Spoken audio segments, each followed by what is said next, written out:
Well, hello there, and this is Auntie. And I am here to do my review on 90 Day Fiance The Other Way, Season 1, Episode 20. Don't ever never leave me alone, whatever. If this is your first time being here, please like, comment, and subscribe to my channel. And to all of my new subscribers, thank you all so much for joining the family. And to all of my nieces and nephews who have been here with your auntie for the long haul, thank you all so much for your continued support. Now, YouTube is allowing me for right now to do this video. Now, if if it mess up again, guess what? We go all the way back to the beginning. If I had to rate this episode of the season finale, what is that? That just flashed up there. Excuse me, y'all. Hold on a second.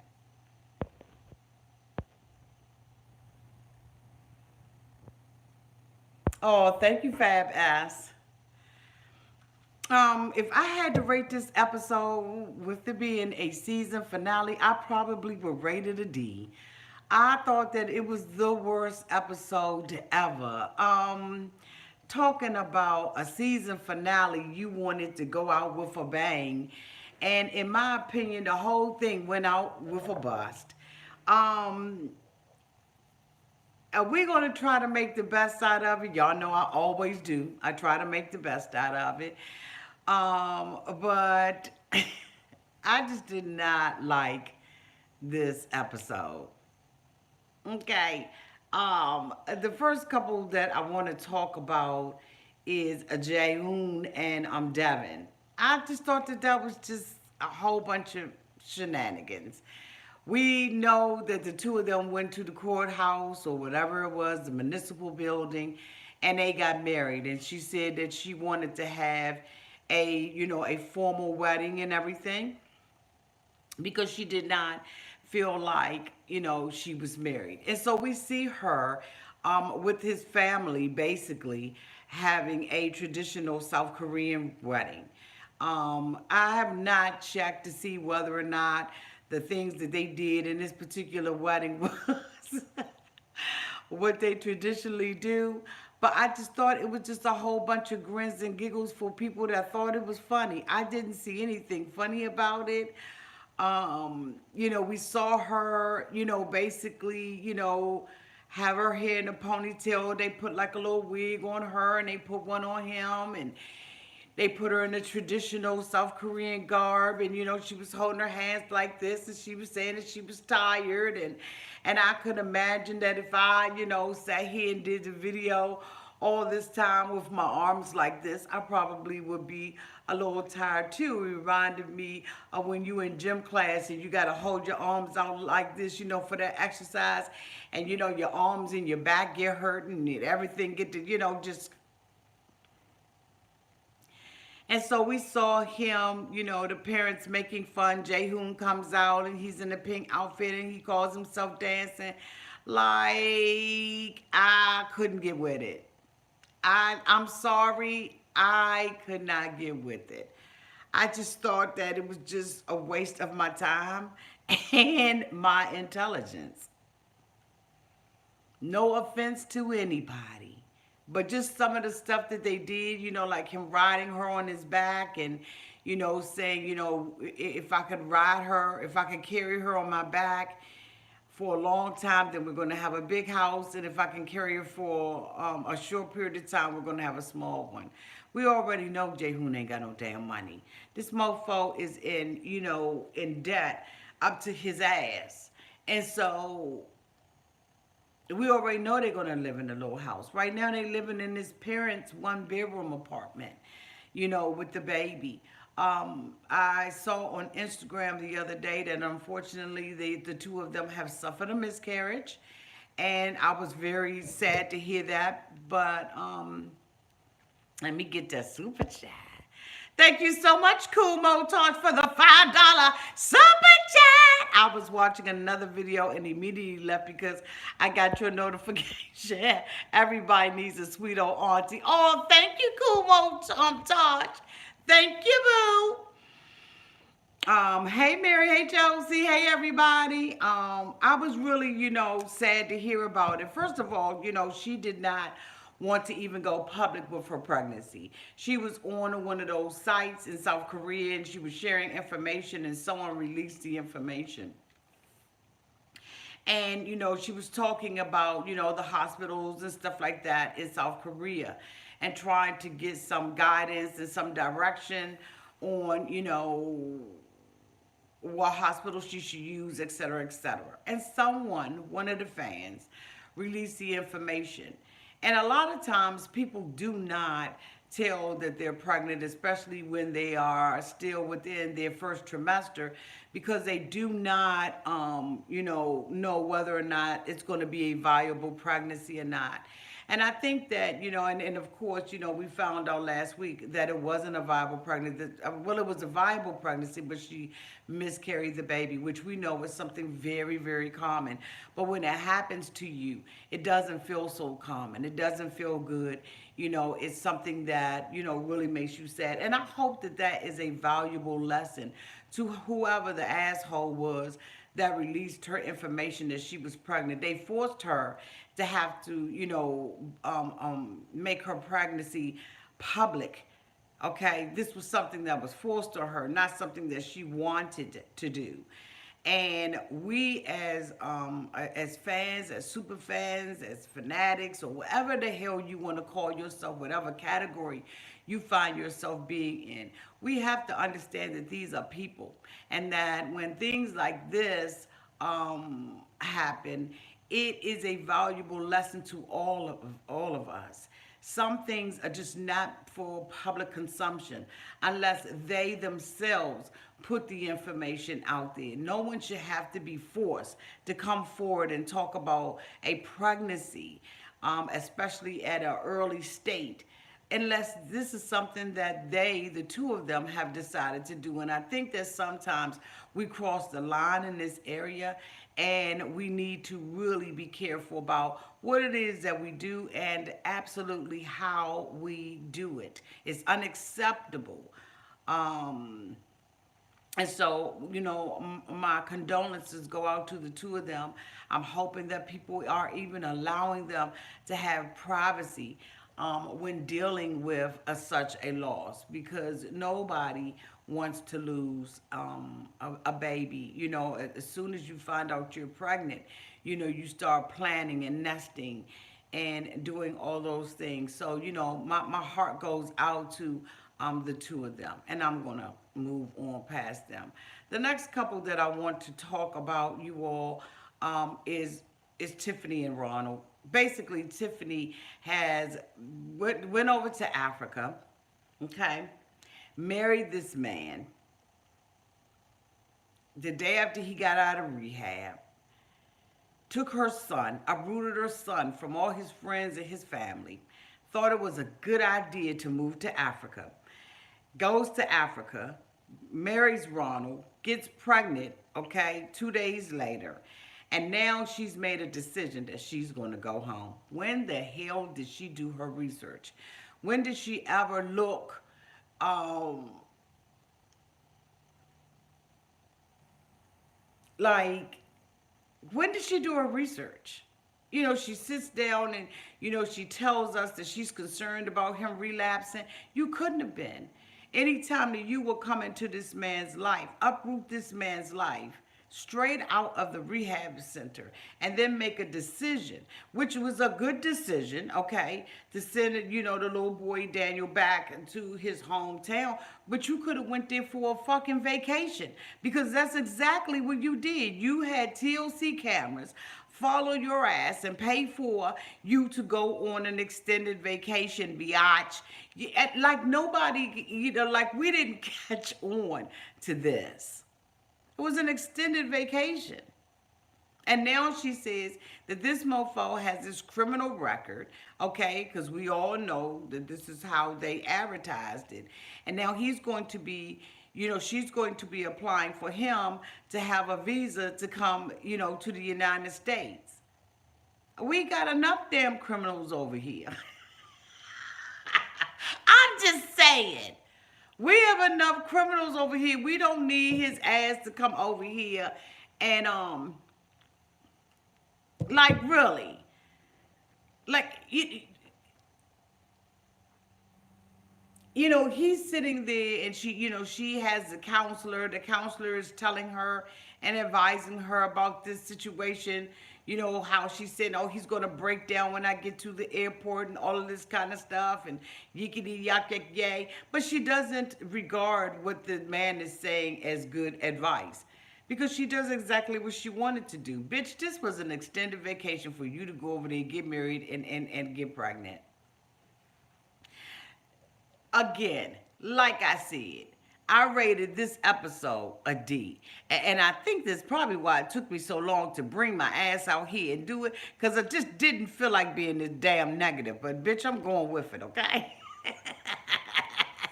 Y'all will still love me in the morning. Okay, so the next person that I want to talk about, oh my goodness, what order do I want to put these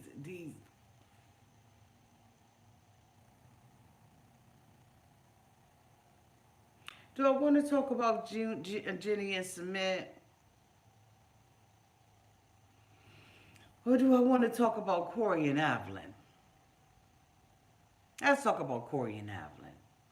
Corey has a opportunity to meet with. Thank you, baby. What is it? ABSN. SYNTHE12 for the $5 super chat. You're so right, girl. I can't pronounce that, okay? I cannot pronounce that. Thank you, boo, for the super chat. Corey has an opportunity to meet with Evelyn's dad.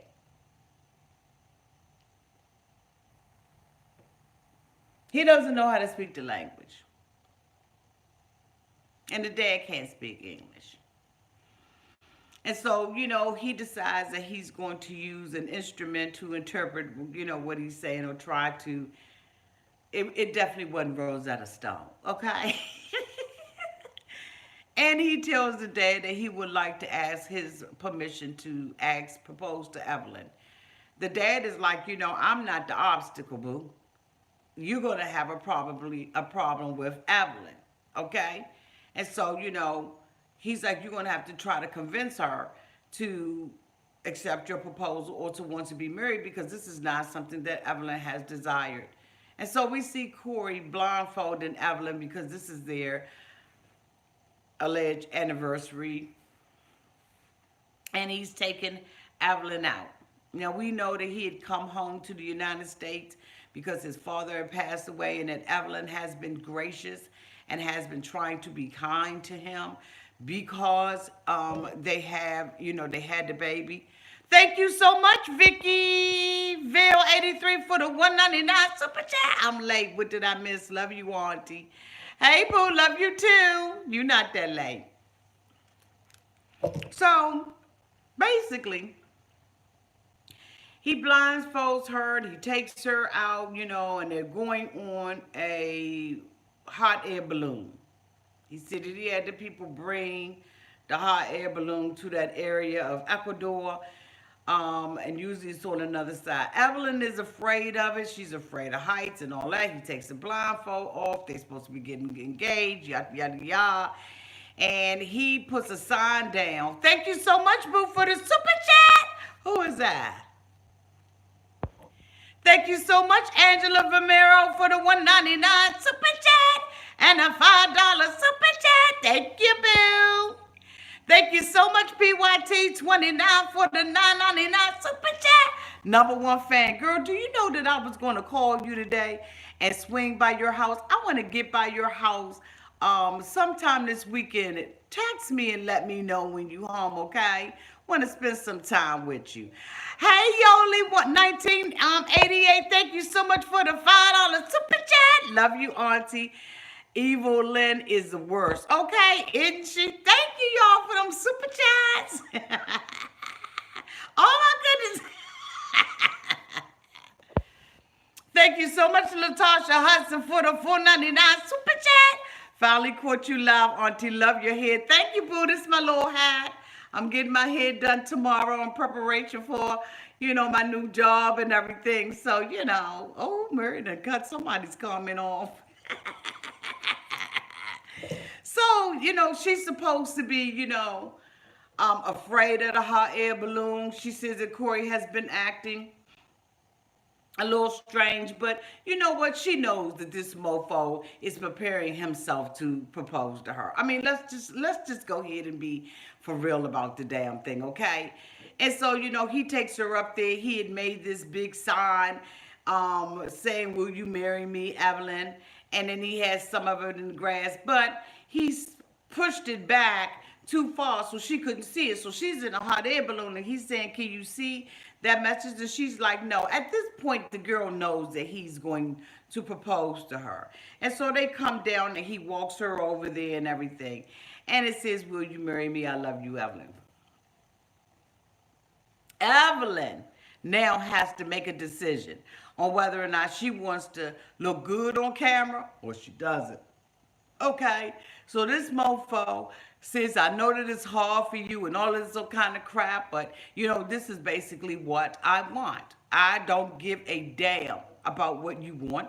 I don't give a damn. I have businesses. I have real estate properties over here, and I don't give a good damn about how you feel about this. I want you to propose to me so that I can, I want you to marry me so that I can obtain more real estate here in Ecuador." So she says yes. But she said, just because I said yes doesn't mean that I am going to marry him.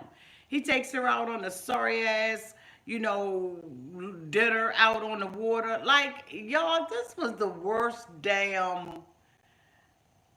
Like, I can't even fake it. Can y'all tell? I can't even fake this. Here's fireworks going off. She's acting like she's, supposed to be excited. But guess what? At the end of the day, her body language is saying, "Bitch, I can't wait for these cameras to go off. I can't wait." Like, TLC, why would y'all think that with all the stuff that has gone on this season, that y'all can hand us a season finale like this and then just go into this firecracker ass tell all? Now, the tell all, we're going to be able to go out here, come out here, have fun. But y'all, let me get through this. Let me get through this. I have never had this much negativity towards an episode.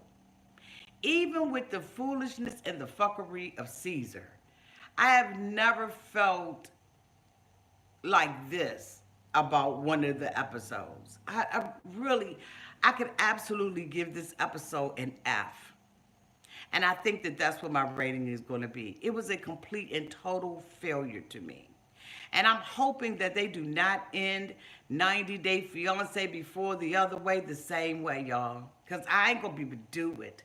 Like, this was a piece of garbage that they handed to us.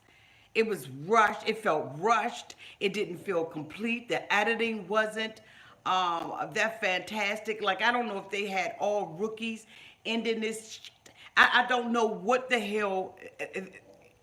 Like, this is the worst. Even with Jenny and Submit. Submit comes through the door and Jenny is holding on to him so tight she can't even close the damn door good. So Jenny, hi Jenny, welcome to my Instagram. Thank you so much for sending out a request. I saw your request and I accepted your request on my Instagram. I'm hoping there ain't no hard feelings. Between me and thee, if it is, hit me in my DMs, you and your daughter. Okay, but welcome to Auntie's Advice, Jenny, okay? A lot of the cast members, I don't even accept their damn Instagram request, but I accepted yours. So welcome to the family, Jenny. Don't be mad at me. So anyway, we see her, hugging on to him. And Jenny still loves this mofo. Submit said he still loves her. He said, he feels like with Jenny leaving, that his happiness is gone. You know what I'm saying? And, she's like, I wish you had told me that you were married because I gave up my whole life. I don't have anything else really to go to but to be on my daughter, Christina's sofa bed. And it really is sad. But the thing about it is, it was so many red flags. Just so many red flags for Jenny, and I just, I really, my heart goes out to her. I had a thought that Jenny knew, you know what I'm saying? And, I was wrong, okay? Because as it has played out, she didn't know, okay? She legitimately did not know. But I'm just sitting up there to myself and I'm thinking to myself, as a woman, I just know, as a woman, I would have known that there was something more that was going on in this relationship and that this man could possibly be married. I mean, that's just me. Maybe, I'm a superwoman or something like that. But I just think that the average woman would have known. I think that Jenny feels like, this was her last chance at love and that she had invested so much time in him that she was going to go out there and be with him anyway. And she was going to allow it to play out. I think that her family has tried to tell her multiple times that this, just something isn't right about this. And Jenny just went on with it anyway. Sometimes, you got to get closure. You got to see what the end is going to be. But, bitch, not to the tune of me losing everything that I have here in the United States. I think that she should have done the same thing that Tiffany did, was went on a damn extended ass vacation. But anyway, we see her, having, a conversation with him, and the both of them are crying. He gets up, he's in the bathroom crying. She's sitting there, she's still crying. She loves him. And then she's, submissive. The only reason why his ass is because his brother, I think it was his brother, dropped his ass off and said, bitch, I'll be back in an hour. And so, really they have, the family is, hold on, y'all. Thank you so much, Cheryl Malone, for the $2 super chat. Auntie, you are telling the truth, Reed. Thank you, Mel. Thank you for the super chat. I really do believe that, and so, he says his brother was like, bitch, you can only be there for an hour. I'm going to come back and get you. So Jenny's like, well, walk me outside for the Uber because, bitch, at this point, I'm leaving. And, she's been there for months going through this, and he's saying that, he really wants this marriage to be over. But here's the thing. I really do believe, I had a conversation with my moderator, and we were talking, and there's speculation that this was always the plan. And I'm not saying that she speculated. I think that she was telling me that someone was speculating, or she had read it somewhere or something, that someone was speculating that this was a Submit's way of getting out of this marriage and getting out, without really paying the cost that he would have had he done this without cameras watching. And I want to believe that this was it too. That Submit was like, you know what, I'm going all the way the hell out. I know that I don't want to be in this arranged marriage. I'm going to have the TV cameras come and follow me, expose this, and ain't nobody going to ain't nobody going to fuck me up. I'm not going to do any time in jail because now I have already signed a contract and I'm committed. And to an extent, I am protected by TLC. I can absolutely go along with that. I really can't go along with that. I don't, because why else would he do it? Why else would he risk everything? Okay, even his relationship with Jenny. But here's the sad part about it. Jenny's going to sit there with us and beg us as the viewers to know that Submit is a good man, that Submit is an honorable man, that he really does love her and she really does love him. Jenny, we don't give a damn about Submit being no good man. You ain't got to convince us of nothing. Because we've seen the man that he is. He is a dishonorable. He's not trustworthy. He has no integrity. He's a lying ass mofo. And we don't give a damn how much you beg and plead and throw your hair back and have your glasses foggy as fuck. Like, we don't care. Samir has shown us who he is. And then Jenny, he's not a good man. You can't convince us of that because we've seen this. Here's the thing, Jenny. He would have been a good man had you came out and said, I was fully aware that Submit was married. And this was my way of going here and busting up their damn marriage. And y'all played it. This mofo been playing us since the beginning. He has been playing you since the beginning. But you want to sit back and say to us, please, he's a good man. Don't be angry with him. He didn't want to be in this marriage. Please. Oh my God, please. That ain't work on us. It didn't work on us. It didn't work on his family. See, he was allowed to come and see you and spend an hour and all of that with you because TLC was there. But had TLC not been there, he'd have got his ass whooped. Submit, or whatever you call him, he would have been. It just, like this season finale, it just didn't do it for me. I'm sorry, it just did not do it for me at all. Again, if I had to rate this mofo episode, I would give it an epic F for failure to launch. All this time we have invested in this goddamn show. And I said GOT, not GOD. Okay, so don't write nothing in my comments. All this time we have invested in this, and this is what we get. We get handed the short end of the stick, bitch. I don't know if you all agree with me, but you know what? Let me take a poll for myself. Let me see how you all feel. Let me put my damn glasses on so I can see, because I need to poll y'all. Because I don't know if it's just me. Maybe, I don't know. I would like for you all to give a rating, okay? From A as excellent, outstanding, and F, anything in between. So A, B, C, D, E, or F. Give it to me. What would you rate this? Okay, so F, D, F, C, F. Thank you, Malia. Oh, no, wait a minute. Maya Love Quickie for the $2 super chat. She says game over. That's so cute. Thank you, boo. Okay, so we got an F from Cynthia Rose. Cynthia P says a D plus from Annie Strickland. Creole Girl Nola said FF. Linda D said D. Crazy Kitty Lady said D. Beverly Tobin said D. Maria Garcia said F. Everybody, okay, so I got a couple of C's. From V, I got a C.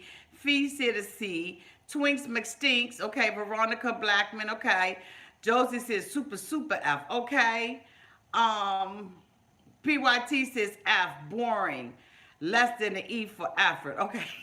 Okay, thank you. Okay. Nancy Stockton said, I'm with a F the whole way to Z. Yes. Renee Simpson said F. White Apple. Thank you, White Apple, for the $1.99 super chat. She said, submit reasoning is like a child calling CPS. Oh my God. Okay. I'm just, yes, fab ass. The reunion does look like it's going to be phenomenal. But this show right here, why TLC will give us some bull crap like this and think that we was going to lay down and that auntie was not going to come out here and be honest about it. They should know by now. We've been working together with each other for years. I am going to come out here and I'm going to tell the truth about the matter. This was an epic fucking fail. But on the bright side, it looks like we're going to have an outstanding tell all tomorrow. I mean, on Sunday. So I'm excited. I am so excited about that. But anyway, y'all, I'm going to end this live.